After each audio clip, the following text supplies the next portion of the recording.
दीपक की एक software company में नई नई नौकरी लगी थी। अब घर वाले चाहते थे कि एक अच्छी सी लड़की देखकर उसकी शादी कर दी जाए। दीपक के घर परिवार में उसकी माँ, बड़ा भाई नवीन, भाभी रश्मि, बहन रीतू, बुआ सरला और दादी उमा रहते थे। पिताजी की मृत्यु तभी हो गई थी जब दीपक 10वीं में था। वैसे तो दीपक के लिए बहुत रिश्ते आने शुरू हो गए थे, पर दीपक का मन तो कहीं और ही लगा था। वो हर रिश्ते में कोई ना कोई बुराई निकालकर मना कर देता था। तंग आकर भाभी ने पूछ ही लिया, भैया अगर कोई और पसंद हो तो बता दो, क्यों घर वालों को और लड़की वालों को परेशान कर रहे हो।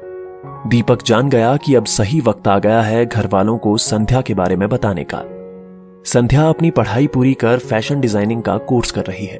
घर की एकलौती लड़की, पिता पुलिस डिपार्टमेंट में उच्च पद पर है, पर बचपन में ही मां का साया सर से छिन गया था।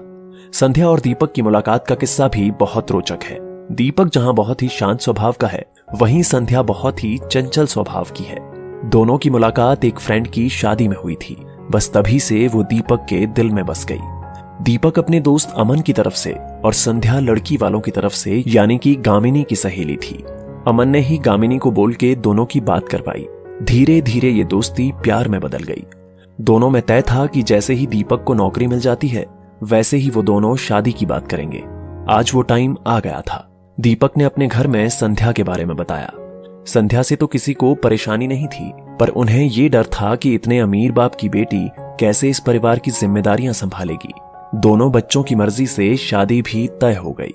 संध्या और दीपक दोनों बहुत खुश थे। आज वो शादी के बंधन में बंधने जा रहे थे। शादी के बाद संध्या घर में आई। सबने खुशी खुशी उसका स्वागत किया। सारी रस्में हो गई, लेकिन संध्या की नजर दीपक की मां को ही खोज रही थी। बिन मां की बेटी दीपक की मां में अपनी मां तलाशना चाह रही थी, पर मां का कहीं अता पता नहीं था।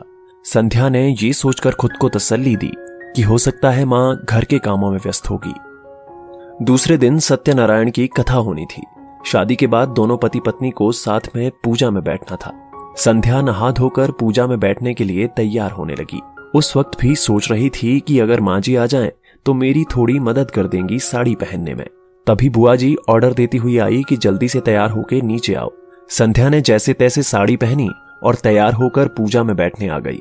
उस समय भी वो अपनी सास को ही खोज रही थी। उसने दीपक से पूछा, मम्मी जी दिखाई नहीं दे रही, कहाँ है वो? तभी दीपक के बोलने से पहले ही बुआ जी बोल पड़ी, संध्या तुम्हारी सासू मां कमरे में है। ऐसे शुभ काम में विधवाओं को शामिल नहीं किया जाता। ये सुनते ही संध्या को बहुत गुस्सा आया। वो तुरंत अपनी सास के कमरे में जाकर उनका हाथ पकड़कर पूजा वाले स्थान पर ले आई। दीपक की मां ने संध्या को बहुत मना किया, लेकिन वो बिल्कुल नहीं मानी।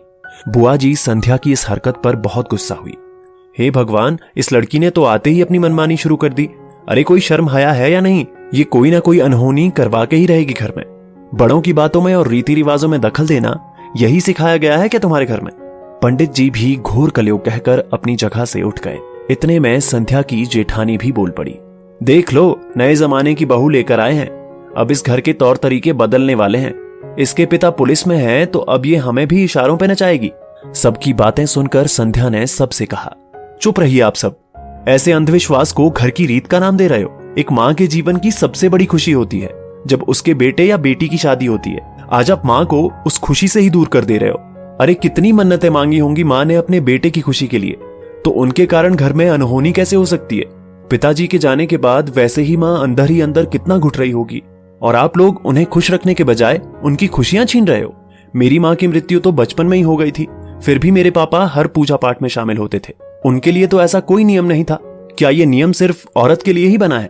और हाँ, मैं अपने पिता की नौकरी के बल पर नहीं बोल रही हूं ऐसा। मेरे पिताजी ने मुझे बहुत अच्छे संस्कार दिए हैं।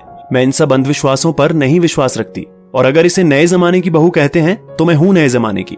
फिर उसने अपनी सास से कहा, बचपन में माँ के चले जाने के कारण मुझे हमेशा से ही एक माँ की जरूरत थी। मुझे लगा कि आपके रूप में मुझे माँ मिलेगी। मैंने अपनी माँ को तो नहीं देखा, लेकिन आप ही मेरे लिए असली माँ हो। आप मेरे हर सुख दुख में मेरे साथ रहोगी। आपकी दुआ और प्यार हमें अनहोनी से बचा लेगा। संध्या ने अपनी सास के पैर छुए। सास ने भी अपनी बहू को गले से लगा लिया। संध्या की बातों ने सबके आंख में लगी अंधविश्वास की पट्टी को हटा दिया था। फिर से पूजा शुरू हुई मां के साथ। संध्या और दीपक अपने आने वाले समय के लिए भगवान की पूजा कर रहे थे, और मां आंखों में आंसू और दिल में सुकून लिए अपनी नए जमाने की बहू को देख रही थी। दोस्तों, आपकी इस वीडियो के बारे में क्या राय है नीचे कमेंट करके जरूर बताइएगा। और अगर आपको ये वीडियो पसंद आए तो इस वीडियो को लाइक करिएगा, शेयर करिएगा ज्यादा से ज्यादा लोगों तक। और ऐसे ही और भी इंस्पिरेशनल वीडियो के लिए सब्सक्राइब करें हमारे YouTube चैनल को और Facebook पर फॉलो करें हमारे पेज को। धन्यवाद।